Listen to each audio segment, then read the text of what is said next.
श्री शिवाय नमस्तुभ्यम हर हर महादेव। दोस्तों, आप सभी लोग जानते हैं कि 8 अक्टूबर 2024 यानी मंगलवार को पड़ रही है अश्विन महीने की षष्ठी तिथि। और दोस्तों, ये वो षष्ठी तिथि है जो नवरात्रि महीने में पड़ने वाली सबसे बड़ी तिथि है, क्योंकि यह मंगलवार के दिन पड़ रही है और इसका बहुत ही बड़ा और विशेष महत्व होता है। और दोस्तों, इस दिन नवरात्रि का छठा दिन भी है।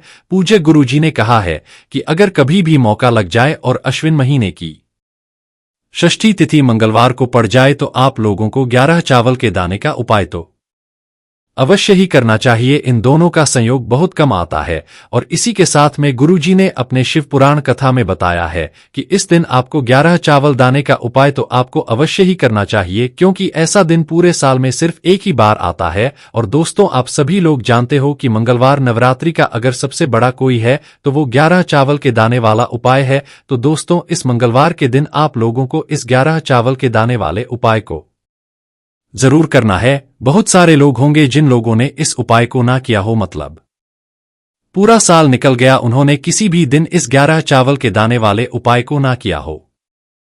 पर दोस्तों, आपके पास एक आखिरी मौका बचा हुआ है जो कि 8 अक्टूबर के दिन है। तो इस दिन आप लोगों को इस वाले उपाय को कर लेना है। भले ही आपने पूरे महीने भर इस उपाय को ना किया हो, पर अगर आपने इस अश्विन महीने के मंगलवार के दिन अगर इस वाले उपाय को कर लिया तो आपको इस उपाय को करने का वो फल मिलेगा जिसकी आपने कभी कल्पना भी नहीं करी होगी। इसीलिए आप लोग इस वाले उपाय को एक बार जरूर कर लेना है, ताकि आप लोगों के हाथ से ये मौका ना जा सके और आपको इस उपाय को करने का फल मिल सके। दोस्तों, ये उपाय पंडित जी ने अपनी अभी की ही श्री शिव महापुराण की कथा में बताया है। इस उपाय को आज हम आपको बहुत अच्छे से समझाने वाले हैं। इस वीडियो को देखने के बाद इस उपाय को समझने के लिए आपको कोई और वीडियो को देखने की जरूरत नहीं पड़ेगी। तो चलिए दोस्तों, उपाय को शुरू करते हैं। देखिए, ये इस अश्विन महीने के मंगलवार नवरात्रि के दिन यह इतना खास होता है, इतना महत्वपूर्ण होता है। देखा गया है कभी कभी बड़े बड़े पूजा पाठ अनुष्ठान से जो मनोकामना पूर्ण नहीं होते, वो अश्विन महीने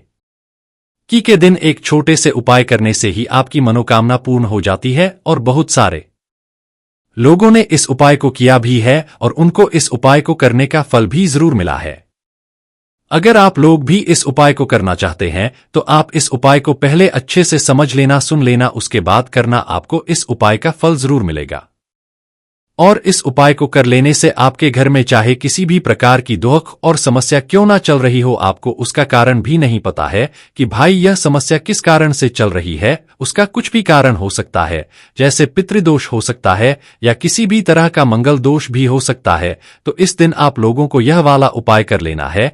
ये एक ऐसा उपाय है जिस उपाय को अगर किसी विशेष दिन पर किया जाए तो भाई उस विशेष दिन का जो है वह तो हमें मिलता ही मिलता है, पर हमने उस दिन पर इस उपाय को किया है तो हमें उससे भी बड़ा फल मिल है। और फल बहुत जल्दी मिलता है, क्योंकि आप इस उपाय को बहुत ही बड़े और विशेष दिन पर कर रहे हो। तो चलिए अब उपाय के बारे में बात करते हैं, लेकिन उससे पहले आप लोगों को ये जानना आवश्यक है कि आखिर ये उपाय किस समय करना है, किसको करना है और कैसे करना है। तो चलिए हम आगे आपको वीडियो में एक एक करके बता देते हैं। लेकिन उससे पहले अगर आप लोग हमारे चैनल पर पहली बार आए हैं या फिर मेरी आवाज आज सुन रहे हैं तो हमारे चैनल को सब्सक्राइब जरूर कर लेना और इस वीडियो को लाइक करके कमेंट बॉक्स में श्री शिवाय नमस्तुभ्यम ओम नमः शिवाय जरूर टाइप कर देना। तो दोस्तों, इस 11 चावल के दाने वाले उपाय को हमें इस मंगलवार के दिन कैसे करना है, किसको करना है, किस समय करना है और कहां पर करना है, ये सारे सवालों के जवाब आपको इस वीडियो में मिल जाएंगे। और जो ये वीडियो देखेगा भाई उसको 11 चावल के वाला उपाय जरूर करना चाहिए, क्योंकि इस दिन एक चावल के दाने का भी बहुत ही बड़ा और विशेष महत्व होता है। और जब बात आ जाए 11 चावल के दाने की तो ये सोने पे सुहागा वाली बात हो जाती है और ये एक बहुत ही बड़ा उपाय हो जाता है इस मंगलवार षष्ठी का। तो अब दोस्तों, इस 11 चावल के दाने वाले उपाय को आखिर करना किसको है, सबसे पहले हम लोग वो बात जान लेते हैं। तो देखो, घर की जो बड़ी माताएं बहनें होती है, माताओं बहनों में से कोई भी एक बड़ी माता बहन इस वाले उपाय को कर सकती है। और दोस्तों, अगर आप चाहें तो अपने घर में से सभी सदस्यों को भी इस उपाय को करवा सकते हैं। अगर किसी व्यक्ति की खुद की कोई मनोकामना है, खुद की कोई दुख और परेशानी है जो कि वह अपने लिए ही करना चाहता है, इस वाले उपाय को तो वह खुद अपने लिए भी कर सकता है। बाकी अगर कोई घर में से ऐसा है जो कि अपने पूरे घर परिवार की सुख और शांति के लिए ये वाला उपाय करना चाहता है तो भाई वह भी कर सकता है, उसमें भी कोई दिक्कत वाली बात नहीं है। कहने का मतलब ये है कि इस उपाय को हर एक सदस्य भी कर सकता है और पूरे घर परिवार के सदस्य के लिए घर की बड़ी माताओं बहनों में से कोई एक माता बहन भी कर सकती है। माताएं बहनें अगर घर में उपस्थित ना हो या वो यह वाला उपाय ना कर पा रही हो तो फिर घर का कोई बड़ा सदस्य भी इस 11 चावल के वाले उपाय को कर सकता है, चाहे फिर वह पुरुष ही क्यों ना हो, उसमें कोई भी दिक्कत वाली बात नहीं है। अब दोस्तों, इस 11 चावल के दाने वाले उपाय को हमें करना कहां पर है? हमें इसे शिव जी के मंदिर में जाकर करना है। बहुत सारे लोग प्रश्न करते हैं, हर एक उपाय को करते समय क्या हम इस उपाय को घर पर कर सकते हैं? तो इस वाले उपाय को आप घर पर नहीं कर सकते हो। इस वाले उपाय को करने के लिए आपको शिव जी के मंदिर ही जाना पड़ेगा।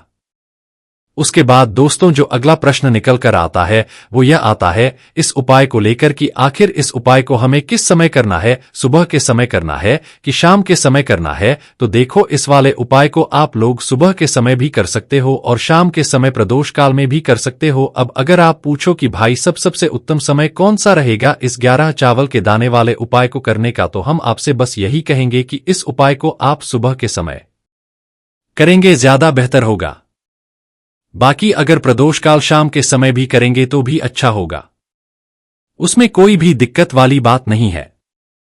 तो अब दोस्तों, जो अगली सबसे बड़ी और महत्वपूर्ण बात आती है वो यह आती है कि सुबह अगर हम उपाय को करेंगे तो हमें कितने बजे से लेकर कितने बजे तक के बीच में करना है, और शाम के समय प्रदोष काल में करेंगे तो हमें कितने बजे से लेकर कितने बजे के बीच में करना है। तो देखो, सुबह जितनी जल्दी हो सके आप उपाय को करने की कोशिश करना। बाकी अगर किसी कारणवश लेट भी हो जाओ, थोड़ी देर भी हो जाए, तो 10 या 11 बजे तक भी आप उपाय कर लेना, पर 12 बजे से ज्यादा देरी ना हो, ठीक है? इस बात का ध्यान रखना। उसके बाद में दोस्तों, अगर शाम के समय प्रदोष काल की बात करें, प्रदोष काल का जो समय होता है वो शाम के 6 बजे से शुरू हो जाता है। मतलब शाम के 6 बजे से लेकर 7 बजे के बीच का जो समय होता है, ये समय प्रदोष काल का समय होता है। पर अभी मौसम चल रहा है, इस मौसम में जो है शाम बहुत देरी से होती है, तो आप इस उपाय को 7 या 8 बजे के बीच में भी कर सकते हो। मतलब शाम के 6 बजे से रात 8 बजे के बीच में आप कभी भी इस वाले उपाय को कर सकते हो, उसमें कोई भी दिक्कत वाली बात नहीं है। अब दोस्तों, यहां पर इस उपाय को लेकर एक और सबसे बड़ी बात ये निकल कर आती है कि इस 11 चावल के दानों को हमें लेना कहां से होता है, और हमें इस उपाय को करने के साथ में क्या और कुछ भी सामग्री ऐसी होती है जो शिव जी के मंदिर लेकर जानी है।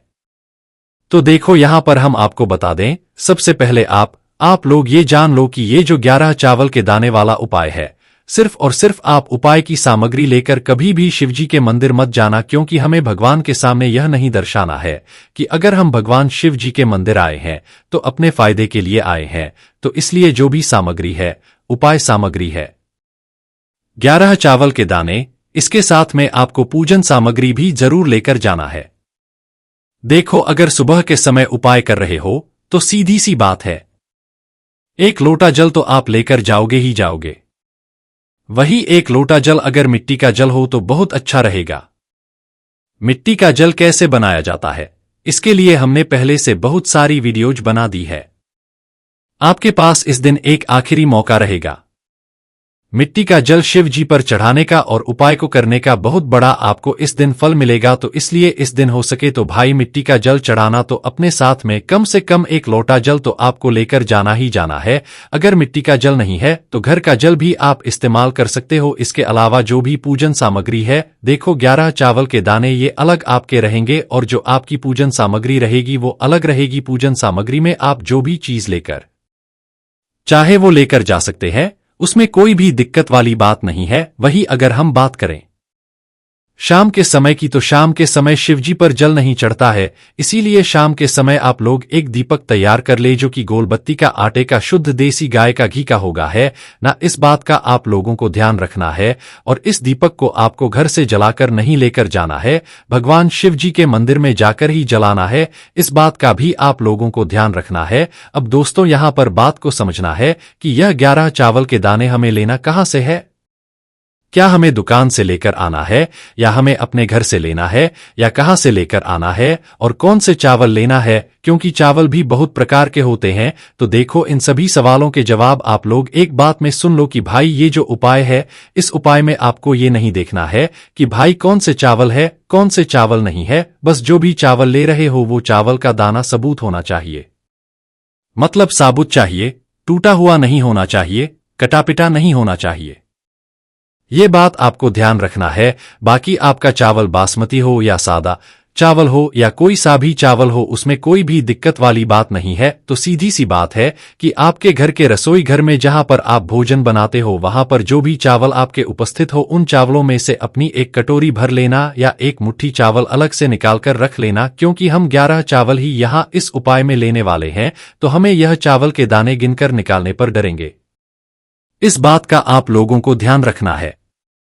तो अपने उस चावल की कटोरी में से या चावल में से 11 ऐसे चावल के दाने आप लोग निकाल लो जो कि टूटे हुए ना हो, कटे पिटे ना हो, जिनमें कोई दाग ना लगा हुआ हो, है ना।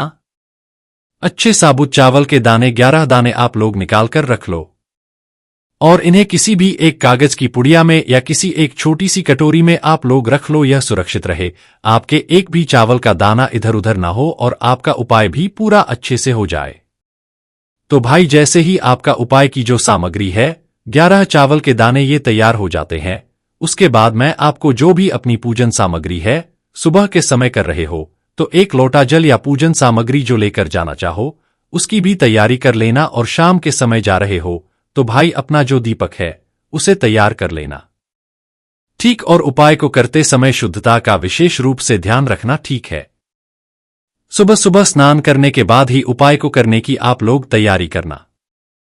उसके बाद अगर शाम के समय की बात करें तो शाम के समय आपको स्नान करने की जरूरत नहीं है, पर शुद्धता का ध्यान रखना है।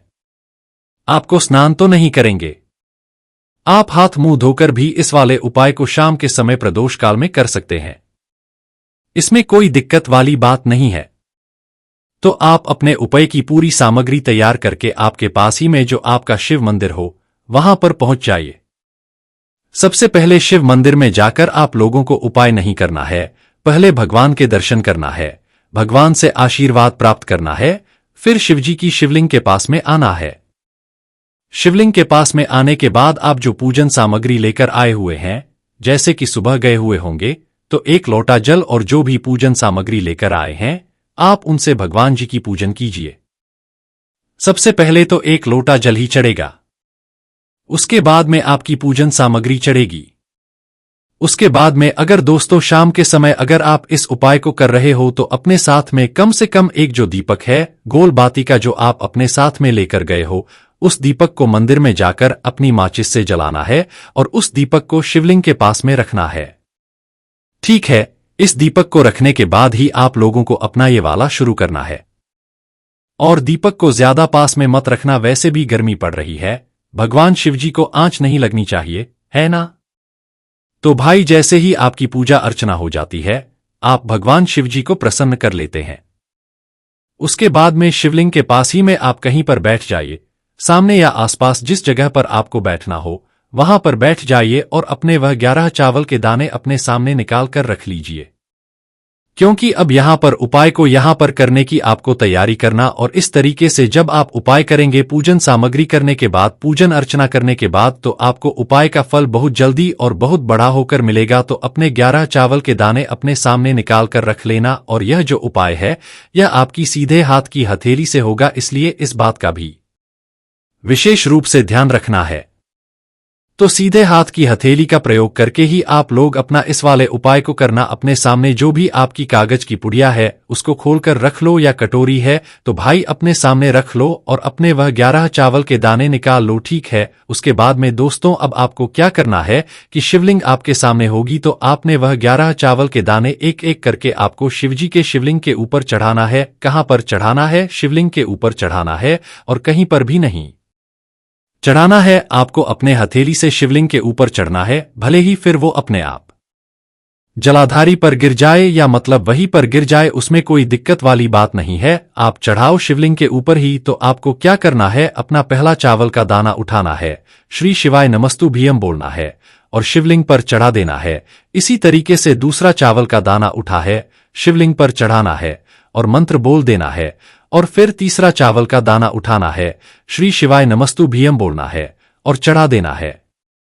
इसी प्रकार से आपको पूरे 11 चावल के दाने एक एक करके शिवजी के शिवलिंग के ऊपर चढ़ाना है और भगवान से प्रार्थना करते जाना। मतलब प्रार्थना तो आपको आखिरी में करना है, पर हर एक चावल के दाने को चढ़ाते समय श्री शिवाय नमस्तुभ्यम जरूर बोलना है। उसके बाद ही में यह चावल का दाना शिवलिंग के ऊपर आपको चढ़ाना है। जैसे ही आपके 11 चावल के दाने शिवलिंग के ऊपर जाते हैं तो भाई उसके बाद में आपको क्या करना है, भगवान से अपनी मनोकामना बोलना है। मनोकामना भी कब बोलना है? जब आपका 11 चावल का दाना आपके सीधे हाथ की हथेली में हो और आप उसे चढ़ाने के लिए जा रहे श्री शिवाय नमस्तुभ्यम बोलकर उस आखिरी चावल के दाने को शिवलिंग के ऊपर चढ़ा देना और भगवान से फिर अपनी वह मनोकामना बोल देना जिस मनोकामना के लिए आप लोग अपना यह वाला उपाय कर रहे हो। जिस भी दुख और परेशानी के लिए आप लोग अपना यह वाला उपाय कर रहे हो, उसके बाद में जैसे ही आप अपनी मनोकामना बोल देते हो, आपका यह वाला उपाय पूरा हो जाता है।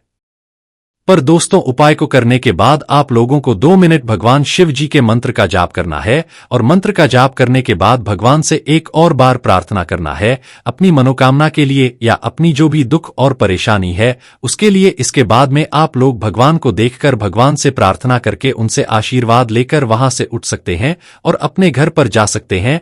बस दोस्तों, यहां पर यह वाला उपाय पूरा हो जाता है। इस तरीके से जो भी व्यक्ति छोटी छोटी चीजों का ध्यान रखते हुए इस 11 चावल के दाने वाले उपाय को करेगा, निश्चित सी बात उसे उसकी मनोकामना जल्द ही पूर्ण होगी और जो भी दुख और परेशानी है वो भी बहुत ही जल्दी दूर होंगे।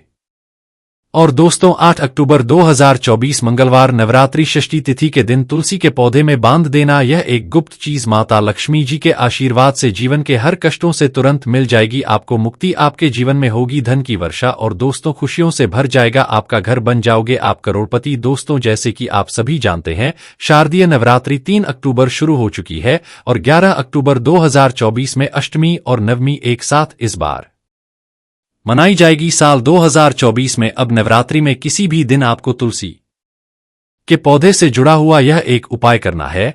नवरात्रि में तुलसी के पौधे में यह एक चीज आपको बांधना है और फिर देखिए आपके घर में कैसे धन की वर्षा होगी, कैसे सुख समृद्धि आएगी और आपकी बड़ी से बड़ी मनोकामना भी पूरी हो जाएगी।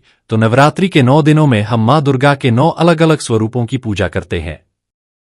साथ ही साथ अगर आप तुलसी से जुड़ा हुआ यह उपाय नवरात्रि में कर लेते हैं, नवरात्रि में किसी भी दिन आप इस उपाय को कर सकते हैं, अष्टमी के दिन भी कर सकते हैं, नवमी के दिन भी कर सकते हैं। यह एक उपाय नवरात्रि में करने से सोया हुआ भाग्य जाग जाता है, भाग्य का साथ मिलता है और निर्धनता, गरीबी, कोसों आपके जीवन से, आपके घर से दूर हो जाती है। मतलब कभी भी आपके घर में पैसे की कमी नहीं होगी। निर्धनता जो छाई रहती है या पैसे को लेकर आप परेशान रहते हैं या जिन लोगों के घर में पैसा बढ़ नहीं रहा है, वो लोग भी नवरात्रि में इस उपाय को जरूर करें, क्योंकि यह एक उपाय करने से अपार धन आपको मिलेगा। इतना धन मिलेगा कि संभालना मुश्किल हो जाएगा और कभी भी उस धन में कमी नहीं आएगी। देखिए, धन में जब वृद्धि होती है ना, जब पैसा बढ़ता है, तब वह व्यक्ति धनवान से भी अधिक धनवान बन जाता है। और घर में अगर ज्यादा से ज्यादा पैसा भी आ रहा है, लेकिन क्या रहा है, धन की बर्बादी हो रही है, पैसा दवाइयों में जा रहा है, दुर्घटनाओं में जा रहा है, तो कितना भी पैसा घर में आ जाए, सारा का सारा पैसा बेकार लगता है। अब देखिए, जो उपाय आपको बताएंगे, इस उपाय को करने से कभी आपका धन, आपका पैसा बर्बाद नहीं होगा और आपके घर में पैसा रुकेगा, सुख और समृद्धि आएगी, बीमारियों से आपका घर सुरक्षित रहेगा और सबसे बड़ी बात कि इस उपाय को करने से श्री विष्णु की कृपा मिलती है। इसको करने से मां लक्ष्मी की कृपा मिलती है। अब जिन लोगों को मां लक्ष्मी का आशीर्वाद मिल जाए, श्री हरि विष्णु की कृपा मिल जाए, वो व्यक्ति अधिक से अधिक धनवान बनता है। आपने देखा होगा कि कुछ लोग जो धनवान नहीं भी होते हैं ना, अचानक से ही वह धनवान बन जाते हैं, उनके पास पैसा आता है और ऐसा समझ लीजिए रातों रात उनके जीवन में चमत्कार होता है। तो जिसके ऊपर मां लक्ष्मी की कृपा होती है, उनके जीवन में ऐसे ही बड़े बड़े चमत्कार होते हैं। अब उपाय के करना है, कौन सी चीजें आपको लेनी है इसके बारे में बात कर लेते हैं। देखिए, सबसे पहले आपको यहाँ पर लेनी है पीसी हुई हल्दी। अगर आपके पास साबुत हल्दी है तो आप साबुत हल्दी ले लें, उसको पीसकर पाउडर बना ले, वरना पीसी हुई हल्दी रेडीमेड आती है, वहां आप ले सकते हैं। इसी के साथ आपको लेना है एक कलावा यानी कि मौली धागा। यहाँ पर आपको लेना है लाल रंग का। ये उपाय आप कभी भी कर सकते हैं, नवरात्रि में अष्टमी के दिन भी कर सकते हैं, नवमी के दिन भी कर सकते हैं, क्योंकि अष्टमी नवमी का दिन बहुत बड़ा होता है। अब यह दोनों चीजें लेकर आपको तुलसी जी के पौधे के पास बैठ जाना है। नवरात्रि में यह उपाय आपको करना है। सुबह के समय, शाम के समय का उपाय नहीं है, बस यह चीज ध्यान रखनी है। देखिए, उपाय आप नवरात्रि में कभी भी कर लें, किसी भी एक दिन कर लें, लेकिन करना सुबह में ही है। तुलसी जी के पौधे के पास बैठ जाएंगे, स्वच्छ वस्त्र धारण करके। अब आपको क्या करना है, जो हल्दी आपने ली है, जो हल्दी का पाउडर लिया है, उस सूखे पाउडर को ही तुलसी के गमले में छिड़कना है। 3 बार आपको है ओम नमो भगवते वासुदेवाय नमः, ओम नमो भगवते वासुदेवाय नमः, ओम नमो भगवते वासुदेवाय नमः। 3 बार मंत्र बोलते हुए हल्के हल्के से हल्दी जो है तुलसी के पौधे में आपको छिड़क है।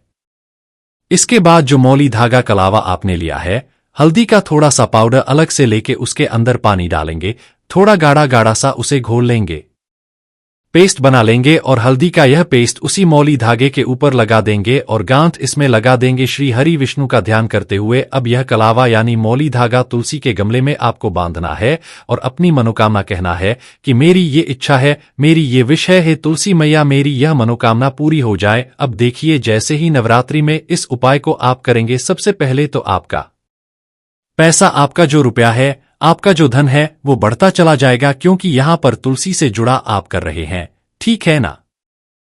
अब तुलसी से जुड़े उपाय आप जब भी करते हैं तब आपको मिलता है। श्री हरि विष्णु का आशीर्वाद। अधिक से अधिक धन देने का काम कौन करता है? श्री हरि विष्णु ही करते हैं। धन महालक्ष्मी देती हैं, लेकिन किस व्यक्ति को कितना देना है, यह श्री हरि विष्णु ही तय करते हैं। तो अधिक से अधिक जिन्हें धनवान बनना है, बहुत धनवान बनना है, नवरात्रि में यह उपाय करने से बिल्कुल ना चुके, क्योंकि इस उपाय को करने से व्यक्ति को अधिक से अधिक धन भी मिलता है। धन की बर्बादी नहीं है, घर में सुख समृद्धि आती है, घर से बीमारियां दूर रहती है। आपने देखा होगा, कोई भी शुभ काम हम करते हैं, पूजा करते हैं, विवाह होता है, गृह प्रवेश होता है, उसमें हल्दी सबसे पहले लेते हैं। देखिए, हल्दी नकारात्मक ऊर्जा को भी दूर करती है, नेगेटिव ऊर्जा दूर होती है। हल्दी बुरी शक्तियों को बिल्कुल आपके घर से दूर रखती है। हल्दी हर तरफ से शुभ चीजों को खींचती है। अच्छे अच्छे काम आपके जीवन में होते हैं जब आप हल्दी से उपाय करते हैं। अच्छा, यहां पर तो हल्दी भी आपने ले ली और तुलसी जी के पौधे को भी आपने ले लिया, मतलब तुलसी जी के पौधे से जोड़कर आप उपाय कर रहे हैं, तो ये उपाय आपको दुगना फल देता है और बहुत जल्दी इसका रिजल्ट भी आपको मिलता है। तो नवरात्रि में किसी भी दिन इस उपाय को करें और फिर देखें रातों रात आपका भाग्य कैसे चमक जाता है, कैसे आपकी किस्मत का साथ आपको मिलता है। और ऐसा समझ लीजिए कि धन इतनी तेजी से घर में आता है कि आप खुद भी समझ पाते हैं। बड़ी से बड़ी मनोकामना जो भी जीवन में चाहिए, वो आप माया से कह देना और नवरात्रि में इस उपाय को कर लेना। कितनी बार उपाय करना है? एक बार ही करना है। किस दिन करना है? किसी भी दिन इस उपाय को आप कर लेना, बहुत लाभ मिलेगा। ऐसा समझ लीजिए कि जो सौभाग्य है वो आपके साथ होगा और फिर आप अपने जीवन में जो भी चाहेंगे ना, वो आपको मिल जाएगा। चलिए जल्दी से बात कर लेते हैं अब दूसरे उपाय की। तो दूसरा उपाय जो बताने जा रहे हैं, यह भी तुलसी जी के पौधे से जुड़ा है, और इस उपाय को अगर आप करते हैं तो आने वाली जो आपकी पीढ़ियां होती हैं, वो भी केवल अपने जीवन में धन देखती हैं। कभी भी आपके घर में निर्धनता नहीं रुकती है, क्योंकि उपाय ही इतना उत्तम है।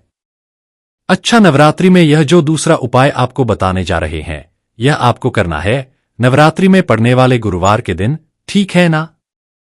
अब इस उपाय को आप किसी भी नवरात्रि में करें, करना आपको गुरुवार के दिन है। कच्चा दूध यहां लेना है, थोड़ा सा शुद्ध जल लेना है, जल और कच्चा दूध मिक्स कर लेंगे। अब यह कच्चा दूध आपको हल्के हल्के से गुरुवार के दिन तुलसी जी के पौधे में चढ़ाना है, अपने हाथों से अर्पित करना है, मतलब दूध आप अपने हाथ में लेंगे, ठीक है ना। सीधे हाथ में और फिर तुलसी जी के पौधे में धीरे धीरे से उसको डालेंगे। यह उपाय गुरुवार के दिन कर लेना नवरात्रि में, और फिर देखना आने वाली पीढ़ियां भी कैसे धन में खेलती हैं। चलिए अब जल्दी से बात कर लेते हैं तीसरे उपाय की, जो कि नवरात्रि का ही उपाय है। देखिए, नवरात्रि का पूजन, नवरात्रि में मां दुर्गा का पूजन लौंग के बिना अधूरा होता है। लौंग जो कि आपके जीवन में बहुत तेजी के साथ धन को लाती है, आपके घर से बुरी शक्तियों को दूर करती है। लौंग है शिव और शक्ति का स्वरूप, तो घर पर कोई संकट भी नहीं आता है। तो देखिए आपको करना क्या है। आपको यहां पर लेनी है 2 फूल वाली लौंग और 2 ही लेने हैं कपूर। अब आपको यह 2 लौंग और 2 कपूर अपने घर के मंदिर में जलाने हैं मां दुर्गा के। इससे मां दुर्गा की आरती करनी है और मां दुर्गा से कहना है कि कभी भी मेरे घर में कोई संकट ना आए, कोई दुख ना आए, मेरे पैसे को नजर ना लगे, मेरे घर को नजर ना लगे। हे दुर्गे मां, मेरी रक्षा करना, मेरे परिवार की रक्षा करना और अपनी कृपा मुझ पर बनाए रखना। इस तरह से आपको अपने हिसाब से जो भी मां से कहना है आप कह दीजिए।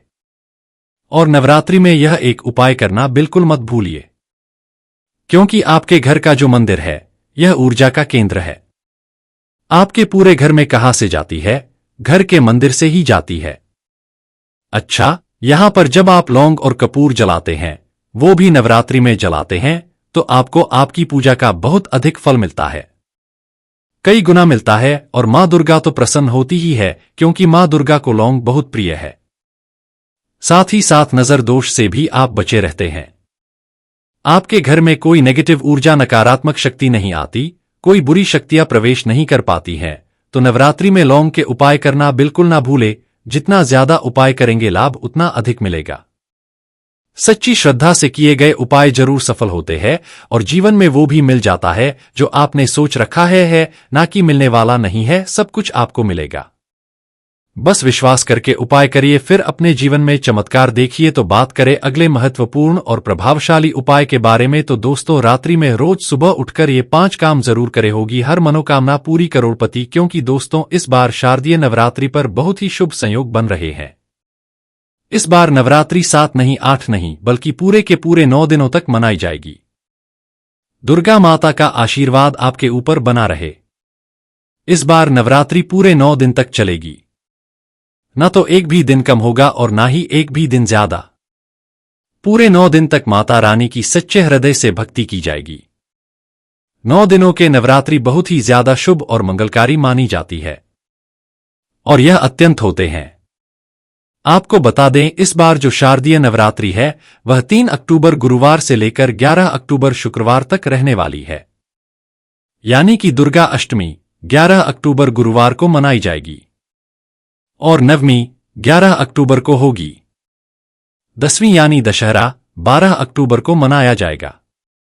और दोस्तों 11 अक्टूबर को बड़ी श्रद्धा और भक्ति के साथ कन्या पूजन किया जाएगा। आप चाहे तो दुर्गा अष्टमी पर भी कन्या पूजन कर सकते हैं। दोस्तों का पावन पर्व माता दुर्गा जी को पूरी तरह से समर्पित होता है और नवदुर्गा को ही शक्ति स्वरूप कहा जाता है। इस संसार में शक्ति से बढ़कर और कुछ भी नहीं है। भगवान शिव जी भी शक्ति के बिना निष्क्रिय हो जाते हैं। तो आज की इस वीडियो में हम आपको बताएंगे कि नवरात्रि के दिनों में आप कौन से उपाय करें जिससे आपके जीवन की सभी परेशानियां दूर हो जाएंगी। आपके जीवन से गरीबी, दुख, तकलीफ सब खत्म हो जाएगी और आपकी मनोकामना पूरी होगी। अगर आपने यह को मिस कर दी तो आपको पूरी जिंदगी पछताना पड़ सकता है। दोस्तों इस वीडियो में हम आपको एक बहुत ही महत्वपूर्ण जानकारी देने वाले हैं। अगर आप इस नवरात्रि में एक विशेष वृक्ष को छू कर आएंगे तो आपके जीवन की सारी परेशानियां खत्म हो जाएंगी। बस आपको उस पेड़ को छू कर आना है, इसलिए इस वीडियो को बिल्कुल भी मिस ना करें। अगर आपकी दुकान या धन बंद हो गया है, पैसों की तंगी चल रही है, घर में लोग बीमार रहते हैं, आपस में किसी नहीं बनती, घर में लगातार लड़ाई झगड़े हो रहे हैं, शत्रु परेशान कर रहे हैं, पैसे आने के सारे रास्ते बंद हो गए हैं, पैसा आता है तो वैसे ही चला जाता है, पैसे की कमी बनी रहती है, दिन भर मन में नकारात्मक विचार आते रहते हैं या शरीर में आलस्य बना रहता है, घर में एक के बाद एक मृत्यु हो रही है। घर काटने को दौड़ रहा है। तो इस वीडियो को अंत तक जरूर देखें। नवरात्रि के पावन पर्व पर नवरात्रि के भी दिन हम जो उपाय बताएंगे, अगर आपने इसे सच्चे मन से कर लिया तो आपको धनी बनने से कोई भी ताकत नहीं रोक पाएगी। न केवल आप धनवान बनेंगे बल्कि आपकी सभी मनोकामनाएं भी पूरी होगी। नवरात्रि के समय आपकी मनोकामनाएं पूरी होती दिखाई देंगी। मूर्ख व्यक्ति ही होगा जो इस प्रकार के उपाय को नवरात्रि के समय नहीं करेगा और स्वयं की दरिद्रता को बढ़ावा देगा। इसलिए हम आपको कह रहे हैं कि इस वीडियो अपने और अपने परिवार के फायदे के लिए अंत तक जरूर देखें। दोस्तों, नवरात्रि का पावन पर्व माता दुर्गा को पूरी तरह से समर्पित होता है और यहां मां दुर्गा की कृपा पाने का सबसे अच्छा समय होता है। नवरात्रि के 9 दिन माता रानी हम सबके घर में आती है और हमारे साथ रहती है। इस दौरान समस्त वृक्ष, जड़ी बूटियां और तांत्रिक वस्तुएं माता रानी के आशीर्वाद से पूरित हो जाती है। जैसा कि हम जानते हैं, हिंदू धर्म में वृक्षों को देवी देवताओं का स्वरूप माना गया है। विशेष रूप से नवरात्रि के समय में कुछ विशेष वृक्षों का महत्व कई गुना बढ़ जाता है। ये वृक्ष देवी मां के रूप माने जाते हैं और इनकी पूजा करने से जीवन की कई समस्याएं समाप्त हो जाती हैं। इन वृक्षों को छूने मात्र से व्यक्ति के भाग्य के दरवाजे खुल जाते हैं और जीवन में सौभाग्य का आगमन होता है। दोस्तों, हमारे शास्त्रों में बताया गया है कि पेड़ पौधे न सिर्फ हमें शुद्ध वायु प्रदान करते हैं बल्कि हमारे जीवन की नकारात्मक को भी अपने अंदर समाहित कर लेते हैं। इनमें से कुछ पेड़ जैसे पीपल, वट और बेलवपत्र वृक्षों का धार्मिक और आध्यात्मिक महत्व बहुत अधिक है। भगवान श्री कृष्ण ने गीता में कहा है, वृक्षों में मैं पीपल हूं। पीपल को वृक्षों का राजा कहा जाता है क्योंकि इसकी आयु और शक्ति अत्यधिक होती है। नवरात्रि के समय यह मान्यता है कि देवी मां धरती पर आती है और इस दौरान जो भी पेड़ पौधे होते हैं उनमें दिव्य ऊर्जा का संचार होता है। अगर इस समय इन विशेष वृक्षों का स्पर्श करते हैं या इनकी पूजा करते हैं तो आपकी सारी परेशानियां समाप्त हो सकती हैं। हमारे शास्त्रों में पेड़ पौधों को बहुत ही गुणकारी कहा गया है। अनेक बीमारियों का उपचार पेड़ पौधों में ही छुपा है, जड़ी बूटियों में ही छुपा है। भगवान श्री कृष्ण ने गीता में स्वयं कहा है कि वृक्षों में मैं पीपल का वृक्ष हूं। पीपल के वृक्ष को वृक्षों का राजा कहा जाता है क्योंकि पीपल वृक्ष की आयु सबसे ज्यादा होती है। पीपल वृक्ष का महत्व पूजा पाठ में होता है। दोस्तों, इसीलिए भगवान श्री कृष्ण ने गीता में स्वयं कहा है कि मैं वृक्षों में पीपल का वृक्ष हूं। तो चलिए आज मैं आप लोगों को नवरात्रि के समय में छुए जाने वाले वृक्ष के बारे में बताऊंगा। दोस्तों, हमारे धर्मशास्त्र में अनेक ऐसे वृक्ष हैं जो कल्याणकारी होते हैं, मंगलकारी होते हैं। अगर इस वृक्ष को छू लेते हैं तो आपकी सभी तरह की परेशानियां, सभी तरह के कष्ट समाप्त हो जाते हैं। खासकर के समय में इसका असर कई लाख गुना होता है। तो चलिए दोस्तों, अब जानते हैं उन 3 विशेष वृक्षों के बारे में जिनका नवरात्रि के समय में स्पर्श करना अत्यंत शुभ माना गया है। एक पीपल का वृक्ष सबसे पहला दिव्य वृक्ष है। पीपल का वृक्ष, हमारे शास्त्रों में पीपल के वृक्ष को बहुत ही शक्तिशाली माना गया है। पीपल का वृक्ष न केवल पर्यावरण के लिए लाभकारी होता है बल्कि इसे धर्म और अध्यात्म में भी विशेष स्थान प्राप्त है। नवरात्रि के पीपल के वृक्ष की पूजा करने से आपकी सभी मनोकामनाएं पूर्ण होती हैं। पीपल के वृक्ष का उपाय, नवरात्रि के किसी भी दिन शाम के समय पीपल के वृक्ष के पास जाएं। सबसे पहले आपको पीपल के कुछ पत्ते और 5 प्रकार की मिठाइयां लेनी है। इसके साथ एक तांबे का लोटा जल लेकर पीपल के वृक्ष के पास जाएं। वहां पहुंचने के बाद पीपल के वृक्ष के सामने हाथ जोड़कर अपनी सभी परेशानियों का वर्णन करें। फिर के जड़ में तांबे के लोटे का जल चढ़ाएं। जल चढ़ाते समय मन ही मन अपनी मनोकामनाएं को दोहराएं। इसके बाद 5 प्रकार की मिठाइयां पीपल के पेड़ के नीचे अर्पित कर दें। दोस्तों, यह उपाय बहुत ही प्रभावी माना जाता है। ऐसा करने से माता लक्ष्मी और भगवान नारायण का आशीर्वाद प्राप्त होता है। नवरात्रि के दिनों में यह उपाय करने से आपके जीवन की सभी समस्याएं, विशेष रूप से धन से संबंधित समस्या दूर हो जाएंगी। दूसरा वृक्ष, शमी का वृक्ष। दूसरा दिव्य वृक्ष है शमी का वृक्ष। शमी के वृक्ष को हमारे धर्म में माता जगदम्बा का स्वरूप माना गया है। नवरात्रि के समय में शमी के वृक्ष के नीचे दीपक जलाने से व्यक्ति की सभी परेशानियां दूर हो जाती हैं। शमी के वृक्ष का उपाय नवरात्रि के किसी भी दिन संध्या काल में शमी के वृक्ष के नीचे जाएं और वहां दीपक जलाएं। आप चाहे तो इस समय लाल चूड़ी भी शमी के वृक्ष पर बांध सकते हैं। यह उपाय रूप से उन लोगों के लिए है जो सौभाग्य की प्राप्ति और मनोकामनाएं की पूर्ति चाहते हैं।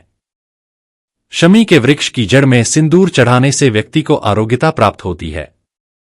यदि परिवार का कोई सदस्य बीमार है तो 7 बार सिंदूर को शमी की जड़ में डालने से रोग समाप्त हो जाता है। 3 बेल का वृक्ष तीसरा दिव्य वृक्ष है। बेल का वृक्ष स्कंद पुराण में कहा गया है कि बेल का वृक्ष माता पार्वती के पसीने उत्पन्न हुआ है, इसलिए इसे देवी पार्वती का स्वरूप माना जाता है। बेल के वृक्ष की पूजा नवरात्रि के दिनों में विशेष रूप से फलदायक मानी जाती है। बेल के वृक्ष का उपाय नवरात्रि के दौरान बेल के वृक्ष के नीचे घी का दीपक जलाएं। इसके साथ ही यदि आप बेल के पत्तों पर जय माता दी लिखकर माता दुर्गा को अर्पित करते हैं तो आपकी सभी इच्छाएं पूरी होंगी। इसके अलावा बेल के वृक्ष की जड़ में सिंदूर और तांबे की कोई भी वस्तु चढ़ाने से व्यक्ति की सभी समस्याएं दूर हो जाती है। बेल के वृक्ष को से आपकी थकान और सुस्ती भी समाप्त हो जाएगी। 4 परिजात का वृक्ष चौथा